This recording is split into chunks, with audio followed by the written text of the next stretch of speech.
바쁘게 일하다 식사 시간을 놓친 날 있으세요?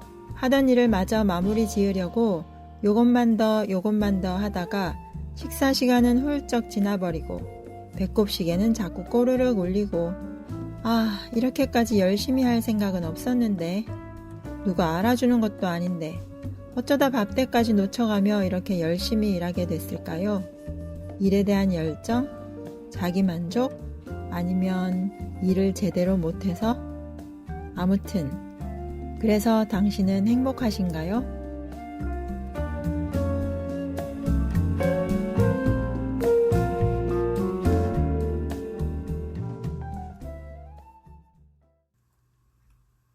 안녕하세요.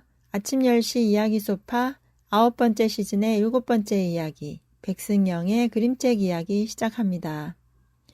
오늘 함께할 책은 행복한 청소부입니다. 이 책은 모니카 페트가 글을 쓰고 안토니 보라틴스키가 그림을 그렸고요.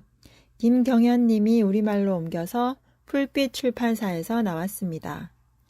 모니카 페트는 1951년 독일 태생 작가입니다. 이 책 외에도 그 생각을 모으는 사람, 바다로 간 화가라는 그림책으로도 잘 알려져 있습니다.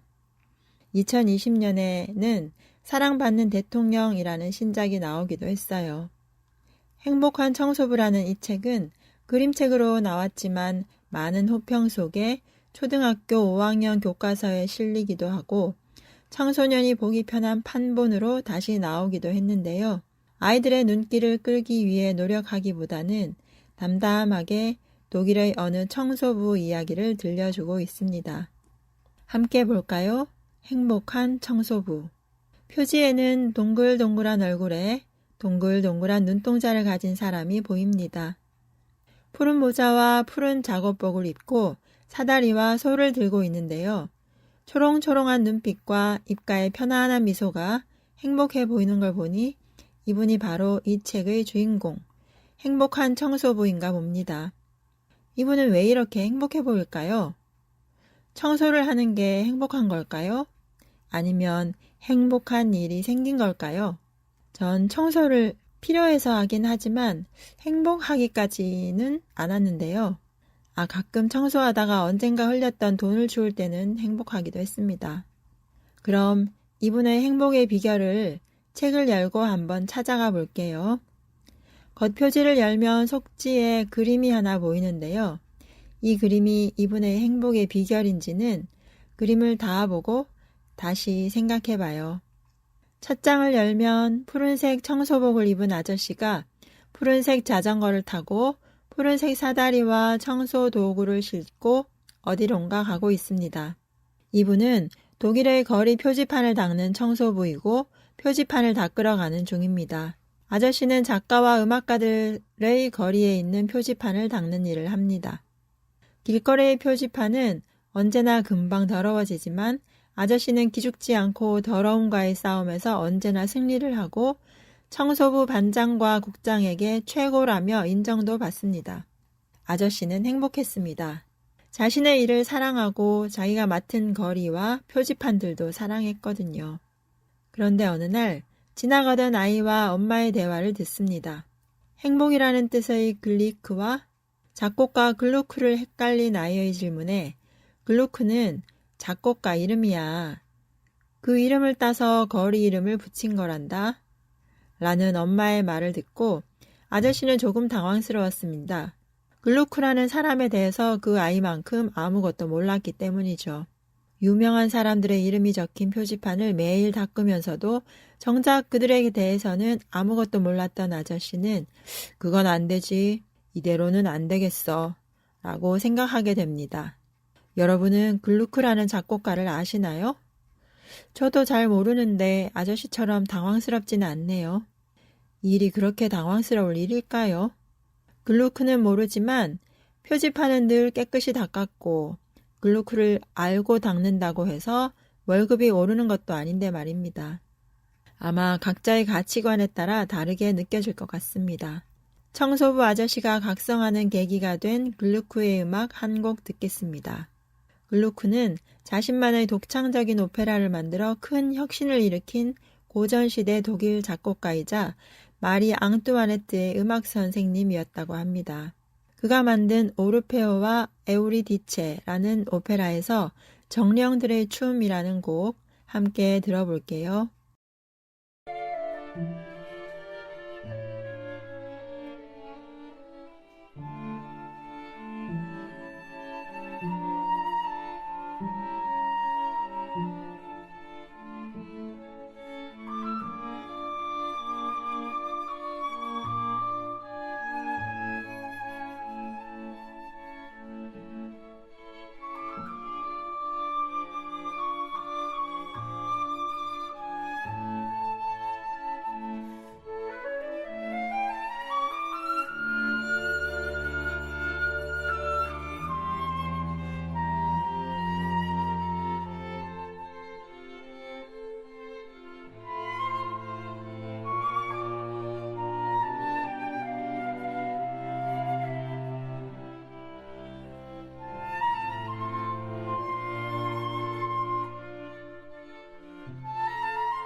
막막하네.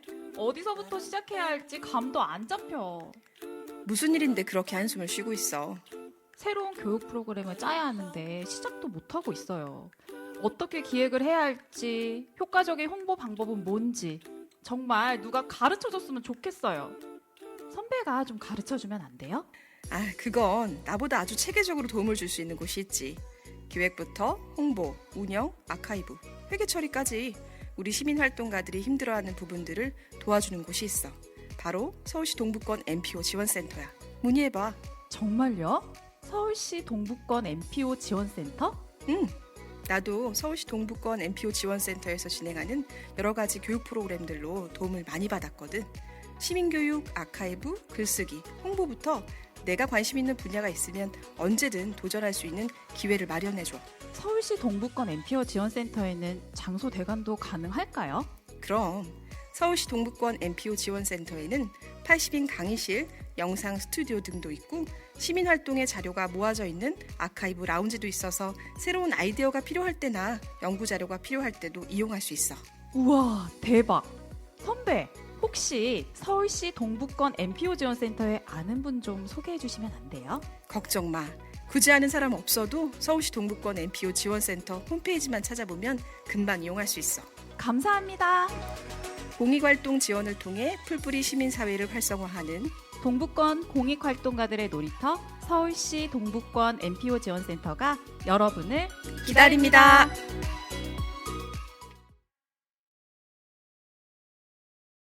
네, 플룻 소리가 아주 편안하네요.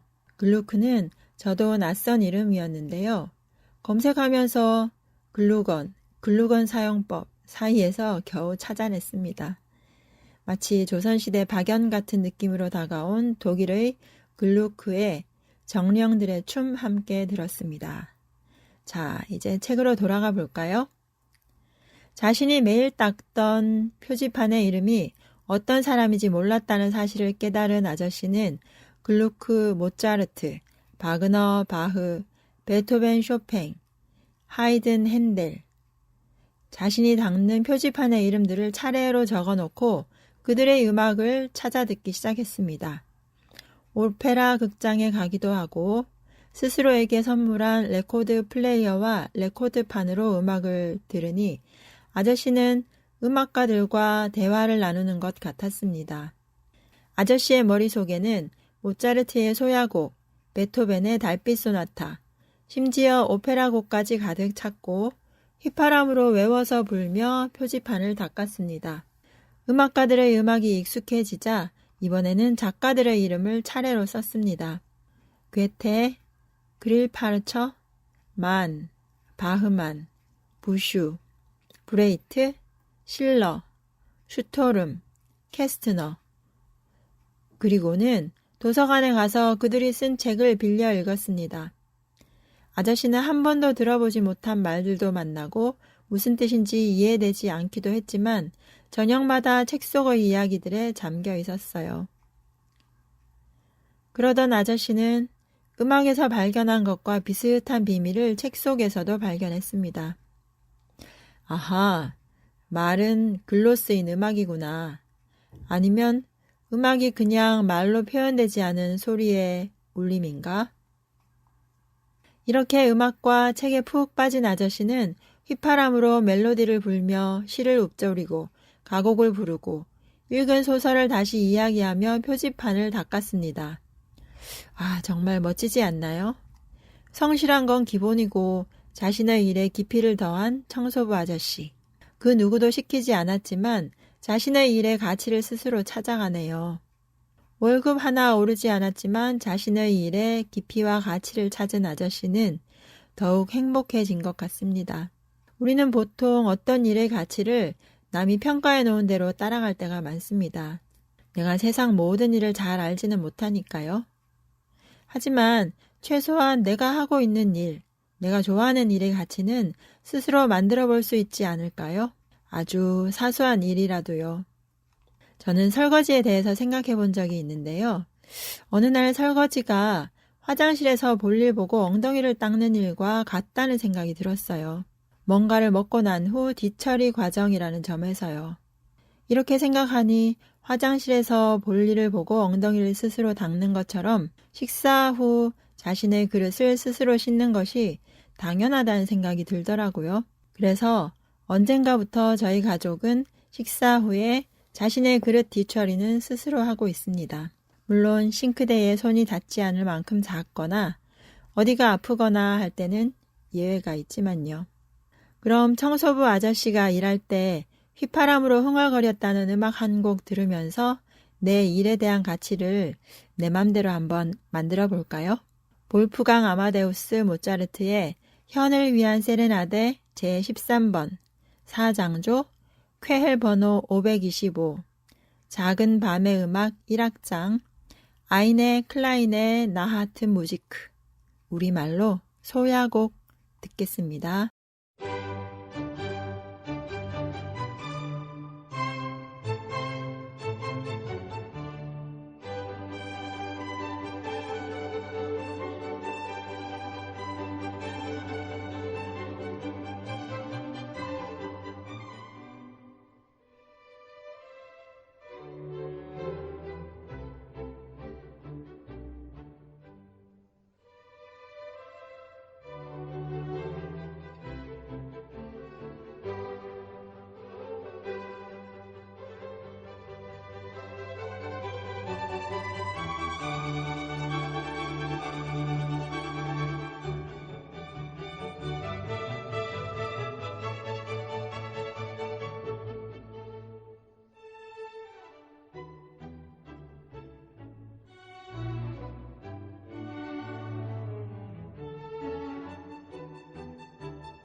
아주 낯익은 음악가와 귀에 익은 음악이었죠. 모차르트 소야곡을 흥얼거리며 모차르트 표지판을 닦는 청소부를 상상해보니까 참 멋집니다. 사람들에게는 똑같이 깨끗한 표지판이지만 모차르트와 그의 음악을 알고 닦을 때와 모르고 닦을 때의 차이는 청소부 아저씨 스스로만 느낄 수 있을 것 같습니다. 그런데 처음에는 혼자만의 즐거움이었지만 그 즐거움이 넘치니까 다른 사람들에게도 흘러가는 일이 생기네요. 이렇게 시를 읊조리고 음악을 흥얼거리는 청소부 아저씨에 대한 이야기가 사람들에게 퍼져서 그는 청소하며 강연까지 하게 됩니다. 많은 사람들이 표지판을 닦는 아저씨를 따라다니며 강연을 듣습니다. 아저씨는 텔레비전에도 출연하고 대학에서 강연 요청까지 받습니다. 와, 청소부 아저씨는 그럼 교수님이 되는 걸까요? 그런데 아저씨는 대학에 이렇게 편지를 씁니다. 나는 하루 종일 표지판을 닦는 청소부입니다. 강연을 하는 건 오로지 내 자신의 즐거움을 위해서랍니다. 나는 교수가 되고 싶지 않습니다. 지금 내가 하는 일을 계속하고 싶습니다. 안녕히 계세요. 와, 이분 갈수록 멋집니다. 자신의 일을 사랑한다는 말이 사실이었네요. 꼭 청소부 일을 그만두지 않아서 멋지다는 건 아니고요. 다른 사람의 시선, 평가, 권유에 얽매이지 않고 자신의 생각대로 자신의 길을 자유롭게 가는 것이 멋진 것 같아요. 사실 현실적으로 이런 선택을 할 수 있으려면 청소부와 교수라는 직업 사이에 여러 면에서 큰 차이가 없어야 하겠죠?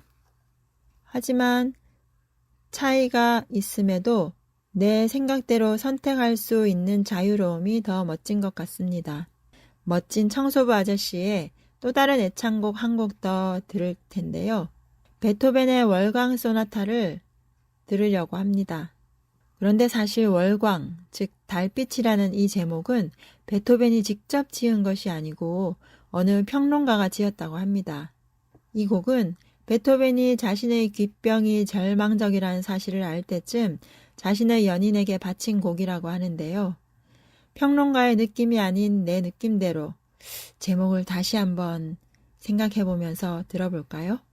베토벤 피아노 소나타 14번 월광 1악장 임동혁의 연주입니다.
베토벤 피아노 소나타 14번 월광 1악장 임동혁의 연주로 들었습니다. 오늘 행복한 청소부 책을 함께 봤는데요. 책을 다 읽고 나서 처음 속지에서 봤던 그림을 한 번 더 펼쳐봤어요. 푸른 청소복 차림에 양손에는 청소 도구를 들고 똘망똘망한 둥근 눈동자로 정면을 보면서 미소 띈 아저씨가 서 있습니다. 또 아저씨 뒤쪽에는 키만큼 큰 첼로 같은 악기와 책이 세워져 있습니다. 아저씨의 행복의 비결을 조금은 알겠네요. 누구의 이름인지도 모른 채 표지판에 먼지만 닦다가 자신이 닦는 표지판 이름의 주인공을 음악과 책에서 만난 후 자신이 하는 표지판 닦는 일의 가치를 발견하게 되는 청소부 아저씨. 일에 자신만의 가치와 의미를 찾아서 품격을 높이고 그 일을 사랑하면서 열심히 살아가는 것이 청소부 아저씨가 행복한 비결인 것 같습니다. 이런 책을 초등학교 교과서 안에만 모셔두기 아까워서 제가 오늘 이야기 소파에 들고 나왔습니다. 우리도 여러 일들의 가치와 의미를 나만의 눈으로 다시 한번 찾아볼까요? 행복한 청소부 아저씨처럼요. 일단 청소와 설거지부터 생각해 보자고요.